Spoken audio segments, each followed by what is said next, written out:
tell us a little bit about yourself and why you decided to run for New York State Senate. Well, my background personally is that I'm a lifelong Central New Yorker.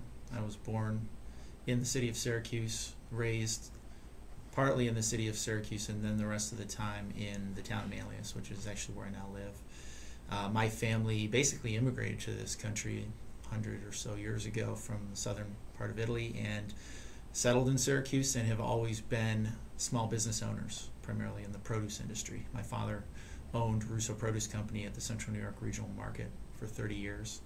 So come from that kind of entrepreneurial, small business background. However, in my own training, as a young person, already started to study music and became quite advanced with that at an early age and started to even have professional jobs as a teenager doing that. Ended up finding myself able to earn a spot at the Juilliard School and spent the early part of my career basically as a traveling professional musician, doing that at an international level. Spent the greater part of 6 years living in Europe and traveling widely in Europe, the United States, Canada, Asia a little bit, just really traveling and performing. And I always took a very entrepreneurial approach to my own music making. I had projects that I managed, ensembles that I started, festivals that I produced, and was always involved in those, whether it was the fundraising, the marketing, the administration. At one point started my own nonprofit organization here in Syracuse, which had the intention of bringing artists to Syracuse in order to have them perform for students in underprivileged neighborhoods, primarily in the schools themselves. So we bring these projects into the schools and then build these residencies out of them. So artists would visit a series of schools over like 3-4 days, and then we'd finish off with a community concert at Lemoyne College. And this project over time kind of started to build myself back into the community, and my wife and I ended up deciding to settle here 6 years ago. Came back, started a family of 2 young ones now, and as I started to get more and more involved in the community, I was never really a politically active guy, but I started through the work I was doing in education and the arts to become a little more aware of legislation and the impact it was having on those fields. And then, you know, as you become a property owner and a member of a community, you start to see even in greater depth how particularly state policy affects so much that goes on in our communities. And so what triggered my decision to run is that I realized after several years back here that most of the people I'd grown up alongside didn't live here anymore. And that it wasn't even that they'd left Central New York, they'd left New York State.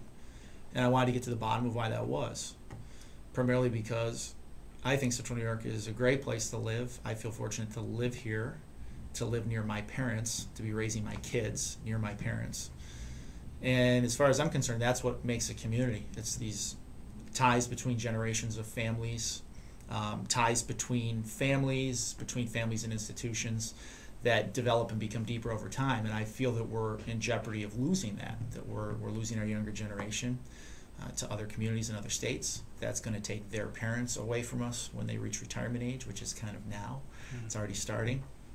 And we're no longer going to be a community. We're going to be just a place that people live when they work and then don't when they don't work. And so I really see this as a fight for the future of our community, to preserve our community, and to turn around some of those, what I would call more disappointing trends that we've seen, population decline, economic decline, and turn that around and to retain, first of all, the people that are growing up here, and then encourage those who have left to come back. I know that you're involved in a primary, but thinking beyond that, multiple polls suggest that voters prefer the challenger over the incumbent this year. Siena, Quinnipiac, both polls have said that multiple times. As a challenger, why do you think voters should choose you over the incumbent, Senator Valesky? Well, I would say my argument is based less on the fact that I'm a challenger in a generic sense, and based specifically on the facts of my background and the facts of his performance in the last 2 years in office. What I feel has happened, I think Senator Valesky gave a lot of us a lot of hope when he first ran. People thought he was a guy coming from outside the system who was truly going to fight for us and challenge the system. It's become clear in the last 2 years that that's not the case. We've seen our incumbent senator very much ingrain himself within the leadership of his conference. As we know, this conference is dominated by interests from the New York City area, which I'm very familiar. I lived there for 5 years and continue to do business down there. You know, these people aren't from here. They don't necessarily care about here. And therefore, we need a forceful advocate at the state level for our community, not somebody who's going to put the interests of their friends from New York City ahead of the people in this community that have put their trust in that person to lead our community forward and to improve our lives. I feel I'm that person because I have no long-term political ambition. I have long-term ambitions for the future of our community. And I think you can only do these jobs properly if you're willing to put the job on the line, literally willing to lose the job in order to fight for certain principles and you know, certain goals. And so I feel people should vote for me because I'm never going to put my desire to hold on to this job or my desire to use this job to step towards a higher job in politics ahead of my desire to fight for the people that live here and to fight for accomplishments that will improve lives, that will lead our community forward. And people will see with someone like myself that I will be willing to go to battle with anybody within my party or within the other party to fight for what should be the highest priorities of this community. Let's talk about the budget. Obviously, it's not finished yet with the one big revenue bill outstanding. But without that, the budget is not considered complete. You know, tomorrow is August 1st, and we'll be mere days away from the latest budget in history, which I believe was August 11th of '04. What are your thoughts on this year's budget process? And if elected, what would you do or what would you support to improve on the process? First of all, I think this year's budget is, I mean, I guess there's two ways to look at it. My way of looking at this year's budget is that it's very much a product of last year's budget. Mm-hmm. Last year's budget, as we know, was one of the worst budgets in the history of this state. It caused enormous pain, not just last year, but leading us into this year. We essentially started our fiscal year, April 1st, more or less broke in terms of cash flow, which caused the state to delay payments to municipalities and school districts, and this has had a ripple effect through our communities. It has therefore led to some incredibly tough decisions needing to be made in 2010, and I think that those tough decisions and what I would call a crisis of courage and unwillingness of certain people who are supposed to be leading this dialogue forward to make those tough decisions, and instead trying to find other ways to patch over and create, you know, one-shot solutions to just kind of buy us time until next year. As we know, that's totally unacceptable.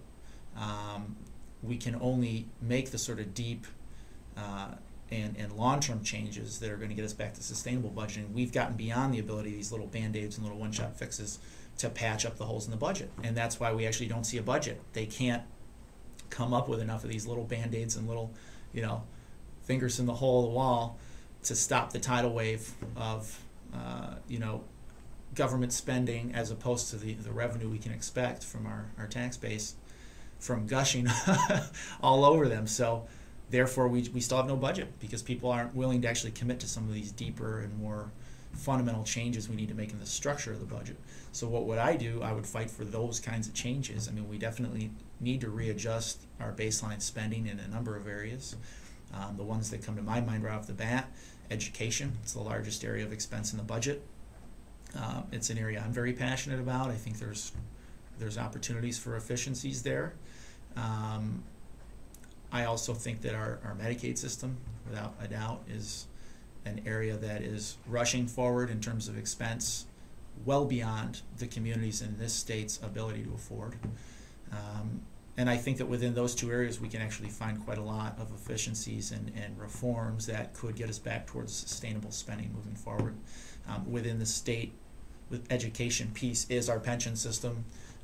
You know, between that and the state administration, just looking at state employees in general, public school, pre-college, and state administrative employees. That's obviously a big piece as well, looking at the types of promises we make going forward and whether we feel we can actually fully execute the promises we've made in the past. I mean, I think that people want to see us at least be able to do what we said we were going to do for those folks, but we know we can't say that to any new employees. And we need to make some real fundamental changes there. That'll affect the education piece, but it'll also affect the amount of money that's spent on the administration of this state as well.